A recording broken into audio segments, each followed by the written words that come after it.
Coming up on a newscast. Truck drivers in South Korea vote to halt the strike and return to work. This comes as concerns grow over economic impact of the ongoing walkout. Prime Minister Han Duck-soo said the government will devise criteria within this month regarding the indoor mask mandate. These could include advising or asking people to voluntarily wear masks indoors if COVID-19 containment situations meet specific standards. The Tiger Warriors' Cinderella run in the 2022 World Cup has come to an end, but the national team's amazing feats are still celebrated, with fans and the media showering players with deserving praise.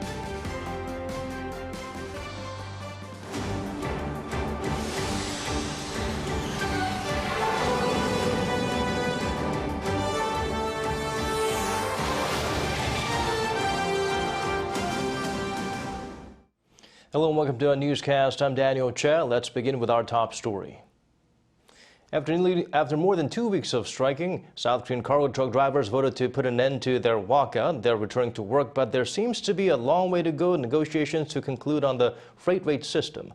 Yoon Jung-min starts us off. Cargo truckers on Friday began returning to work after voting to end a 16-day strike. A majority voted in favor of ending the strike, some 62%, while 38% were against, according to the North Jeolla branch of the Cargo Truckers Solidarity Union. Only about 13% of the union members cast their vote out of some 26,000 members in total. The top office was quick to respond.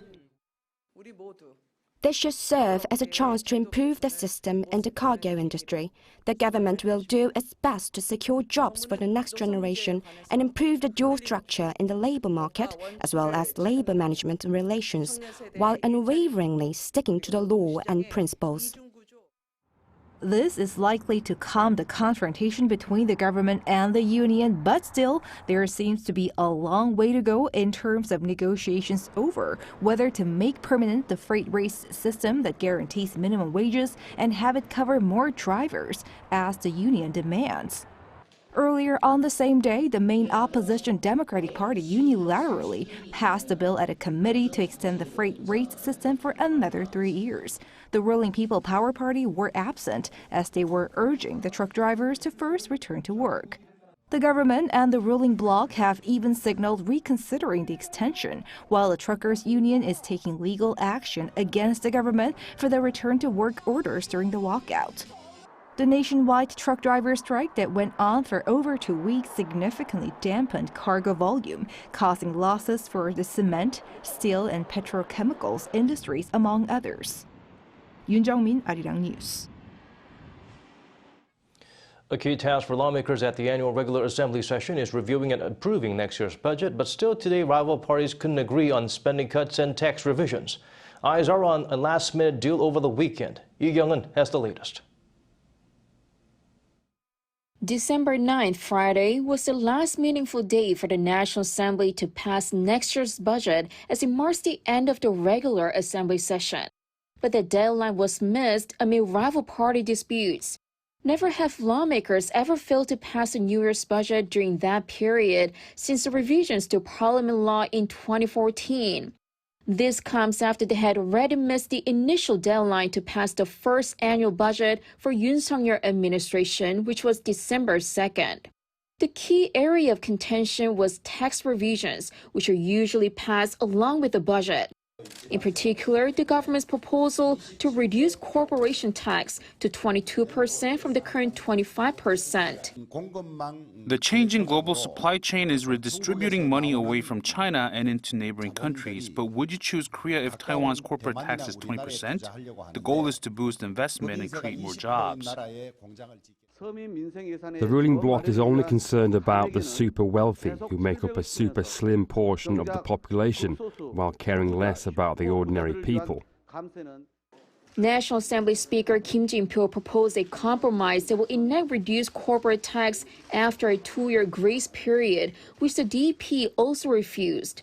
Another obstacle was the Democratic Party's demand to reduce the budget by $4 billion, mainly linked to President Yoon's key campaign pledges, like the relocation of the presidential office and the establishment of a police bureau.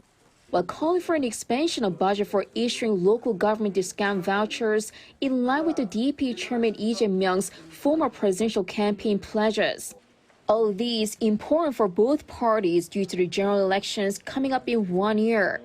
Also delaying the talks was wrangling over the DP's push for a motion calling for the dismissal of the Minister of the Interior and Safety Lee Sang-min, who they claim to be ultimately responsible for the Itaewon crowd crush. The regular session is supposed to end on Friday, but the National Assembly will kick off a provisional session the next day, allowing rival parties to continue their negotiations and possibly strike a last-minute deal over the weekend. 이경은, Arirang News. South Korea posted current account surplus for the second consecutive month. However, it was significantly down on year due to slumping exports and economic slowdowns in major countries. Lee Dae-yeon helps us look beyond the digits. South Korea's current account was in black in October, albeit just barely, with a surplus recorded for the second consecutive month. In a report released by the Bank of Korea on Friday, the country's current account surplus came to $880 million in October. But this is a sharp slump from a year earlier when over $8 billion was recorded. This means the cumulative current account surplus from January to October this year stands at $24.9 billion. It's also a huge decline from the previous year's tally, which saw a surplus of more than $75 billion. Specifically, the goods balance, which tracks exports and imports, logged a deficit of $1.4 billion in October, dropping more than $7 billion on year. A slump in exports amid economic slowdowns in major countries like China and Japan was the main driver behind this drop. Exports came to $52.5 billion, down 6% from a year earlier, with a sharp downturn in the IT industry, leading to a drop in exports of semiconductors and chemical products. Meanwhile, imports jumped 8.5% to over $54 billion amid sky-high energy costs. Data for the service account, which tracks earnings on overseas trips and transport, saw a profit of $50 million. A Bank of Korea official said external uncertainties are making it difficult to predict how things will play out. Since external uncertainties remain, we can only say that if the figures in November and December are at a balanced level, we expect cumulative profits of around $25 billion for 2022. South Korea had been seeing a current account surplus from May 2020 before a downturn in April this year. That was mainly due to a dramatic rise in import and dividend payments overseas. The country saw a surplus once again in May, June, and July, but slipped back in the red in August. Profits were recorded again in September and October. Lee Dae-yeon, Arirang News. South Korea moved up in the rankings to become the 8th largest arms exporter in the world. In a report released by the Korea Research Institute for Defense Technology Planning and Advancement on Friday, the country had a market share of almost 3% of global arms export from 2017 to 2021. Compared to the 5-year period from 2016 to 2020, South Korea's share grew by almost 180%, the highest growth among the top 20 arms exporters. The trend is likely to continue as Seoul's defense exports this year already reached $17 billion. The transport and logistics industry saw the biggest sales increase in 4 decades last year, thanks to improved economic situation and higher demand for parcel deliveries. According to Statistics Korea, sales for the sector grew about 28% on year in 2021, amounting to $148 billion. It's the largest increase since 1981. The jump was mainly due to an improved economic situation compared to 2020, when the country was struck hard by the pandemic.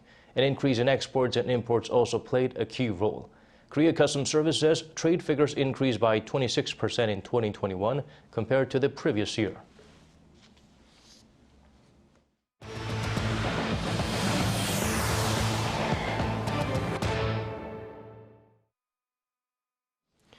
South Korea is working to drop its mask mandate for most indoor facilities. Health officials say details about the guidelines will be announced by the end of this month. Min Suk-hyun provides a glimpse of what to expect. Nearly 3 years into the COVID-19 pandemic, South Korea is preparing to lift its indoor mask mandate. Health officials on Friday said they're working to make mask wearing optional for most indoor facilities, but not for high-risk settings such as nursing homes, hospitals, and public transport. With a few exceptions, the Central Disaster and Safety Countermeasures Headquarters is working to revise indoor mask mandates to mask recommendations, making mask wearing voluntary for indoor settings. The official added that the government was looking into overseas cases, noting that in some countries, people are required to wear masks at healthcare facilities as well as on public transport. South Korea plans to announce the details this month after consultations with relevant experts. As for the timing, Prime Minister Han Duck-soo said that a specific standard to end indoor mask mandates will be finalized by the end of this year. When criteria are set and met, the government will make wearing masks indoors voluntary. The specific criteria will be finalized this month after an open debate and advisory consultations. Prime Minister Han said the criteria will take into account the number of daily infections, critically ill patients, and fatalities. He also stressed the importance of COVID-19 vaccinations, particularly for the elderly, ahead of a further easing of mask mandates. Min Suk-hyun, Arirang News. Starting December 12th, South Koreans renewing their passports will start receiving updates via KakaoTalk rather than text message. According to the Foreign Ministry, the change was made as many people mistake the government text messages as a form of smishing, and they had to deal with a lot of related inquiries. The new KakaoTalk notification service will have the ministry's logo clearly displayed and a certification mark to prevent confusion. Until now, updates had been sent via regular SMS text messages. People who do not use KakaoTalk or prefer text messages may still choose to receive related info that way. The remains of a previously unidentified U.S. soldier who died during the Korean War have been identified as Sergeant Alfred Harry Sidney. He is laid to rest in his hometown of Littleton in New Hampshire. His remains had been buried at the National Memorial Cemetery of the Pacific in Honolulu, Hawaii in 1954, when North Korea returned batches of remains to the UN command. They were then sent to a lab in 2020 and identified as Sergeant Sidney's this year through dental and anthropological analysis. According to the U.S. Defense Prison of War and Missing in Action Accounting Agency, he was 23 years old in 1951 when first dispatched to South Korea. The sergeant was reported missing on May 18th of that year after his unit was attacked. His family members were able to hold the memorial service in his hometown this week. Several regions in the east of Ukraine have come under heavy fire from Russian forces. President Vladimir Putin confirmed that Ukrainian infrastructure sites are being attacked. Meanwhile, the U.S. has secured the release of basketball star Brittney Griner from Russia through a prisoner swap. Han Sung-woo tells us more. Ukraine's eastern Donetsk and northeastern Kharkiv regions, as well as the southern region of Zaporizhzhia, have come under heavy fire from Russian forces. That's according to the Ukrainian military, which on Thursday reported more than 20 attacks from multiple rocket launchers directed at its troops and settlements along the contact line. Reportedly involved in those battles are also mortars, tank fire, artillery, and explosives dropped from drones. Neither side has seen any meaningful territory gains for several months along that front line. Russian President Vladimir Putin, in a rare public comment on the war, also confirmed Russia was attacking energy infrastructure in Ukraine. Yes, we're doing it. But who started it? Who hit the Crimean Bridge? Who blew up the power lines from the Kursk nuclear power plant? CNN reports that Kursk likely refers to Russia's claim that an airfield in the area, which neighbors Ukraine, was targeted in a drone attack. The Ukrainian Defense Ministry has offered no official comment on the incident. Meanwhile, U.S. women's basketball star Brittney Griner has been released by Russia in a prisoner swap for convicted Russian arms dealer Viktor Bout, nicknamed the Merchant of Death. Griner was arrested at a Moscow airport back in February for possessing cannabis oil and sent to a penal colony last month. She deserves space, privacy, and time with her loved ones to recover and heal from her time being wrongfully detained. Brittney is an incomparable athlete, a two-time Olympic gold medalist for Team USA. The U.S. failed, however, to secure the release of another American, ex-Marine Paul Whelan, who was arrested by Russia in late 2018 on suspicions of espionage. Speaking to reporters at the White House, U.S. President Joe Biden said Griner's swap was not a decision of which American to bring home.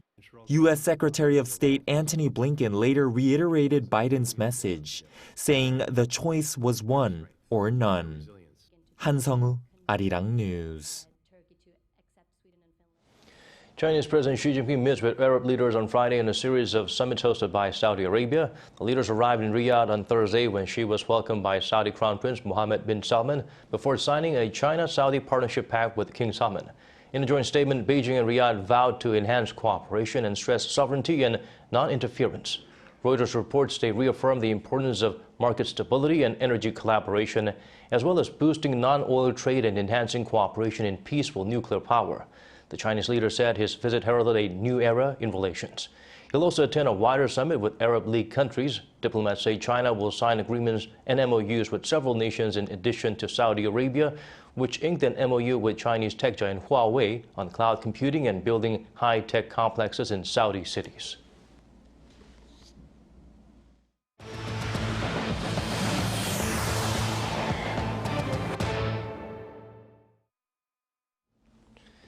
A survey of EU citizens shows the impact of Hallyu. The majority of them have a positive view of the country that creates various K contents. The trend was particularly strong among young people. Yunjin provides a deeper analysis. 2023 marks 60 years of diplomatic relations between South Korea and the European Union.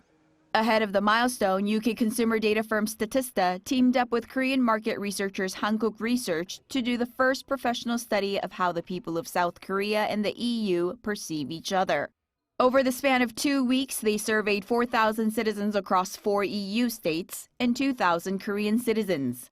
The results of the survey were presented on Thursday by the Embassy of the EU in Brussels and Professor Han Jung-un from Seoul National University. 55.3% of EU citizens had a positive perception of South Korea. 26.8% had negative perception, and 18% said they didn't know. There was a difference in responses by age. 53.7% of EU citizens between the ages of 25 and 29 showed interest, but that figure dropped to 26.7% for over 65s. Researchers generally see that information on foreign countries accumulates with age, but the higher interest from younger age groups suggests South Korea's popularity is a more recent phenomenon. On the other hand, among South Koreans, 69.4% showed a positive interest in the EU, 15.3% showed a negative perception, and 15.4% said they didn't know. Interest in the EU increased to 71.3% for those aged over 65. South Korea showed greater interest towards the EU, though the interest was more concentrated among older respondents, while interest in South Korea among EU citizens was primarily among the youth. Diplomats of South Korea and the European Union are in talks to hold a bilateral summit in Seoul next year, while highlighting the need for more opportunities for exchanges between the two. 이은진, Arirang News. Japanese fashion tycoon Yusaku Maezawa announced K-pop star Top and world-renowned DJ Steve Aoki will be included in his crew to take on a trip around the moon as early as next year. The project will take place aboard one of Elon Musk's SpaceX rockets and has been in the works since 2018. The 10 people Maezawa picked were announced on Twitter and a separate website. According to the billionaire, there were 1 million applicants. He claims this will be the first civilian lunar orbiter mission. It's scheduled to take 8 days from launch to return to Earth, including 3 days circling the moon. In a video post after the announcement, Top said he felt great pride and responsibility in becoming the first Korean civilian to go on a lunar trip. The World Cup fever took over this winter, especially here in the nation. The Taeguk Warriors' incredible journey at the global soccer event is over, but the Red Devils will continue to stand by the team. Lee Shiu tells us more. For the first time in 12 years, South Korea made it to the World Cup round of 16. The Taeguk Warriors, upon their return to Korea, said that behind the success was the people of South Korea cheering them on. 또 많은 국민분들, 또 축구를 좋아하시는 팬분들의 응원 덕분에 저희가 16강이라는 큰 업적을 세운 것 같습니다. 이렇게 많은 팬분들이 응원해 주시는 부분에서 저희 선수들이 힘을 많이 얻었고 그때 당시에 너무 기뻤던 것 같아요. Often leading the cheers are the members of the Red Devils, the official supporter group of the national football team. Despite this World Cup being held in winter for the first time in history, the Red Devils held outdoor cheering events at squares and streets around South Korea and at Korean communities overseas. The largest number of fans gathered at Gwanghwamun Square in central Seoul. Originally, the event at the square was going to be cancelled following the tragic crowd crush in Itaewon in late October. But Seoul City later approved the Red Devils' request to hold the public cheering event on the condition that they follow safety prevention measures. And the cheering continued rain or shine and even snow. Events like the World Cup make us feel the proudest when we see the players' never say die attitude. When they keep going, win, lose or draw, it makes us think to ourselves, this is what we came for. Although South Korea failed to move on to the next round, the World Cup isn't over, so I hope the people in South Korea enjoy the rest of the World Cup period. Their support did not end when South Korea's journey at the World Cup finished. Hundreds of fans came to give the team a hero's welcome at the airport when they arrived back home. The Red Devils will continue to cheer on Team Korea at their next match, possibly in the spring of 2023. 이시후, Arirang News. South Korean investors are turning to alternative assets such as music copyright, luxury watches, and artworks. As they can be quite expensive, many turn to fractional ownership so they can invest in a relatively low cost. Shin Se-byuk zooms in on this trend. The more people stream the music, the more money you make. How is that possible? By owning the copyright. Not all, but part of it. This is what's called fractional ownership. It's a percentage share of an expensive asset, such as real estate or aircraft. For example, imagine buying a building worth $1 million with 100 people sharing the ownership by each paying $10,000. This investment method is in the spotlight because it allows investors to acquire assets at relatively affordable prices. And music copyright is one great example. This company acquires a song's copyright from the original creators and puts a portion of the copyright for auction. People can buy and sell ownership stakes and then receive a share of royalties. The company explains that this offers better advantages to investors compared to traditional investments such as in real estate and stocks. It generates a largely predictable and stable royalty inflows, which has very low correlations to other investment assets. Streaming revenues are only impacted by the number of listeners who listen to a song. Another alternative asset you can invest in are works of art. This piece, for example, cost over $700,000, but fractional ownership would allow you to own part of it by paying under $800. With fractional investing, the company buys artwork along with multiple investors. After a certain period of time, the company resells the pieces and splits the profits with the investors. The company says that the art industry could benefit from this system. The art market has had only limited demand from rich people because artwork tends to have sky-high prices. But now, with more opportunities given to the general public to participate in auctions, we can expect great liquidity in the market. From cars to luxury watches, investors in Korea are eyeing new alternative investments. However, an expert warns that individual investors need to take caution as this is a new industry. When companies auction off goods, they suggest the price of each share. Before investing, investors must thoroughly review the company's pricing model to see where those prices came from and if they're reasonably calculated. Shin Se-byuk, Arirang News.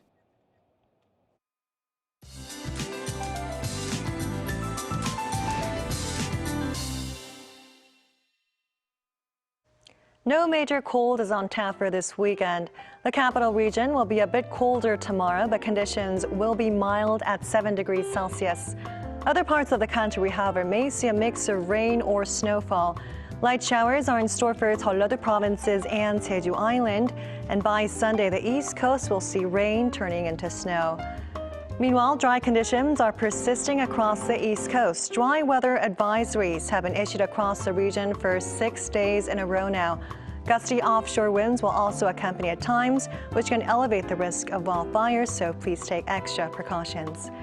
In the meantime, finest concentrations will soar for Jeollado provinces, Daegu and Jeju Island. These regions will see air quality standing in the bad category. The rest of the nation will see decent air quality.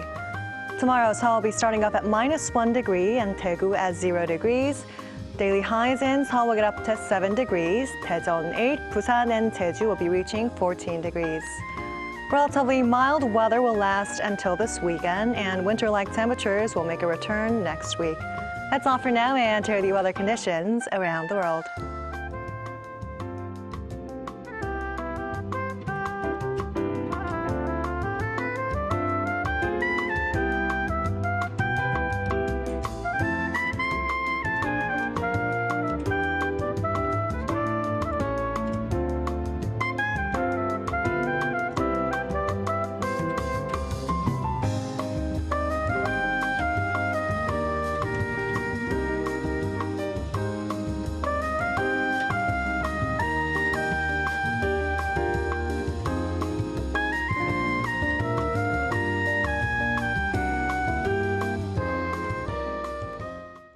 That's all from us. As always, thank you for watching.